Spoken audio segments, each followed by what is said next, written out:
Sherry Winston, and welcome to another edition of Uncorked, where we pour our wine. Oh, there's my glass.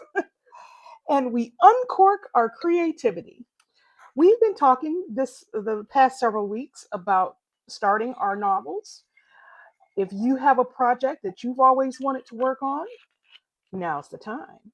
I have a project that I've always wanted to work on, and it's called A Cozy Mystery. And I've read all kinds of mysteries as though I were perpetually planning for this event. So hold on to your boots because we're about to get into it. All right.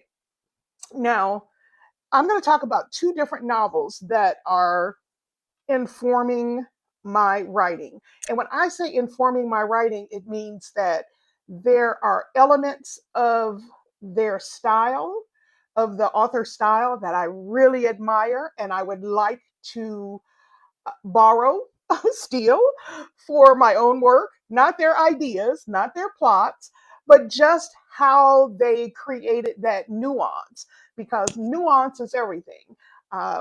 Trust me, I'm reading a novel now that is charming, but lacks nuance.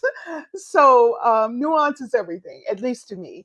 And these two novels come at it, or yes, these two series come at it in very different ways. Now, the first series, I think it bills itself, it calls itself a thriller mystery. But to me, it has all the classic tropes of a cozy. A small village, picturesque, same characters where everybody sort of knows everybody else, and then a murder happens. To me, that's a cozy. The difference is the pacing. The pacing with this one, the chapters are very short. It moves very fast, and it is. I read the first one. I've only read two. I think there are five or six in the series now. uh, read the first one over Christmas, and I just couldn't stop reading it. I had other things that I was supposed to be reading, and I was just like, I really got caught up in this book. So the series is the Kirkby Abbey, for lack of a better title. I don't know exactly what they, if the name of the series, but the name of the novel is The Winter Killer. And basically, in every book, in the two I've read and in the descriptions I've read for the others, there's this small village called Kirkby Abbey. Yeah. Kirkby Abbey. And it is in the county of Cumbria, which is northern UK, if I'm not mistaken. And every the author is Alex Pine, and the detective is Detective Inspector. I cannot speak tonight. Is James Walker. And he's married, he's got a child. I think as the series grows, so does his family. As the series goes on, so does his family grow. Um, Again, all very much uh, cozy vibes. However, the killings are a little bit more gruesome, even though, much like in a cozy, these murders are off stage. And again, I don't know if I just said it, the name of the book I'm talking about right now is called The Winter Killer. And in The Winter Killer, a bride is murdered at her wedding reception.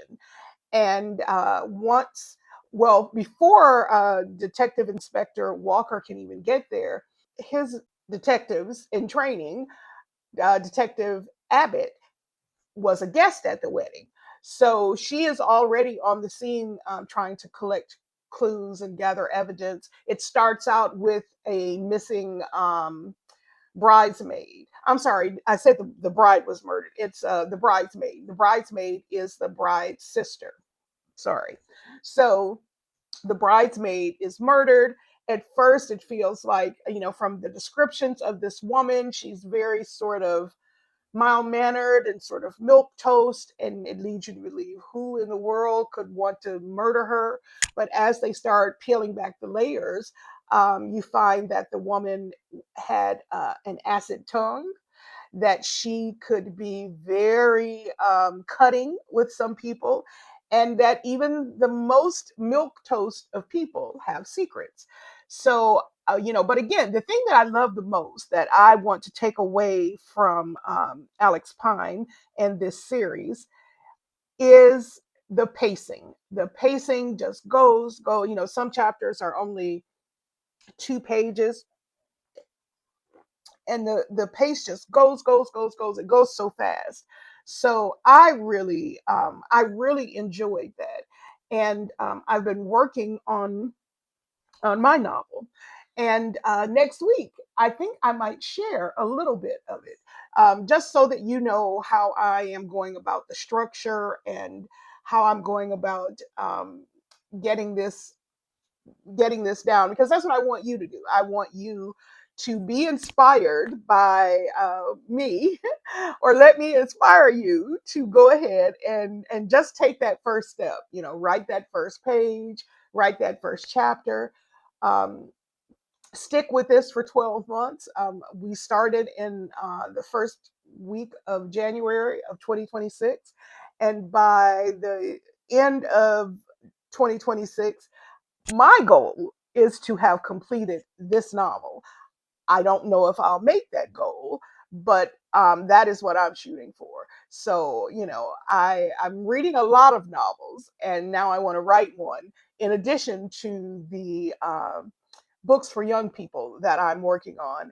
And, I think I've said before, no matter how successful I am at writing for adults, I'll never not be a children's author.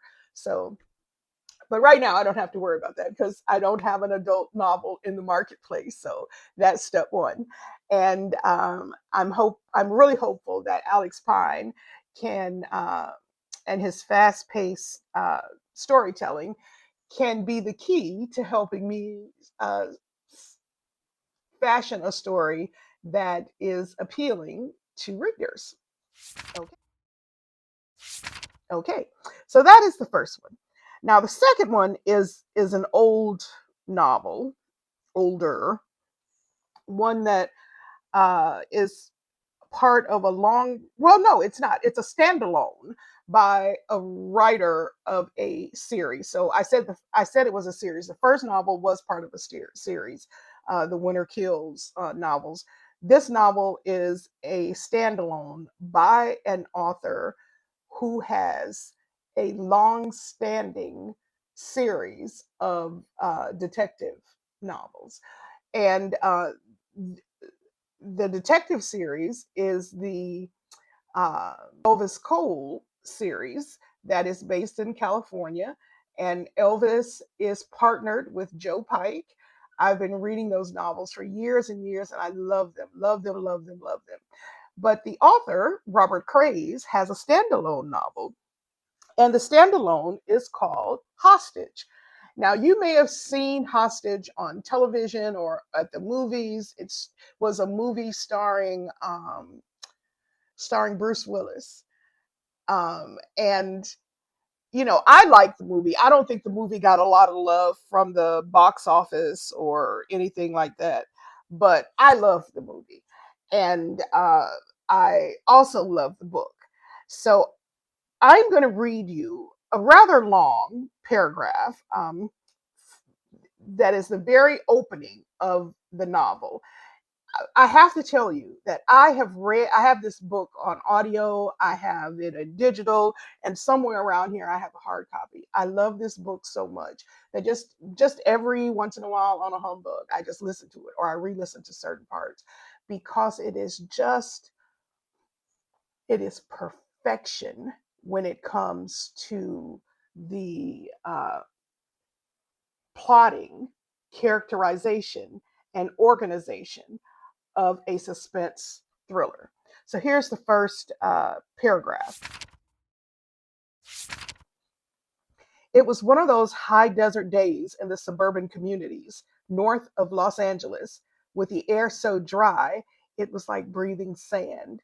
The sun licked their skin with fire. They were eating hamburgers from the In N Out, riding along in Dennis's truck, a red Nissan pickup that he'd bought for $600 from a Bolivian he'd met while working construction 2 weeks before he had been arrested. Dennis driving 22 years old and 11 days out of the Antelope Valley Correctional Facility, what inmates called the ant farm. His brother Kevin wedged in the middle and a guy named Mars riding shotgun. Believe it or not, this one paragraph has told you everything, has given you everything you need to know to start you on your journey with these people. They are on the cusp of making one horrific, cataclysmic, poor choice after another. And they're in a collision course to an FAFO that will change their lives forever. I can't say enough how much I love this novel. Not because of the story, or not just because of the story, but it's what Crais did with it. How there are moments in the novel where he just takes his time, and you want to tell him, go, go, go. I want to know how this is going to go, because it's multiple viewpoints, which he really excels at. But he just takes his time, and then the crescendo, like he's directing an orchestra. Now everything can happen, and the all of this action is coming at you all at once.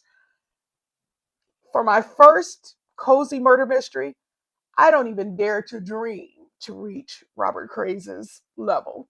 However, I do hope that I do take away from his work the value of understanding timing, understanding when to go slow, and understanding when to go faster. Um, I will be employing, or attempting to employ, that set of skills when I get back to work this weekend. So stay hard at work, and please come back and join me. If you haven't had a chance to check out The Winter Kills, it's on, a few of them are available on Kindle Unlimited. And if you have the opportunity to purchase uh, Hostage. If you like a fast paced thriller, maybe this one passed you by, uh, please go ahead and purchase it and listen to it. I mean, it's good on audio, it's great reading it. I read it in paperback first, and then I downloaded it, and then I bought the audio, and then I watched the movie several times. I'm just saying. The book masterclass. If you're trying to figure out how to manage multiple points of view, or how to manage the pacing in your suspense thriller, and you're wondering, what can I read? Who can I read whose work will give me that information? It's Robert Crais, baby. And it is The Hostage. Now, he has several. I mean, in the series, I could go on and on about him. But for the purposes of tonight, and because I do genuinely love this particular book so much, I'm just going to stick with that. So that's all for this time. We have run out of time, but I will see you next week, and hope to see you at the bookstore. Bye bye.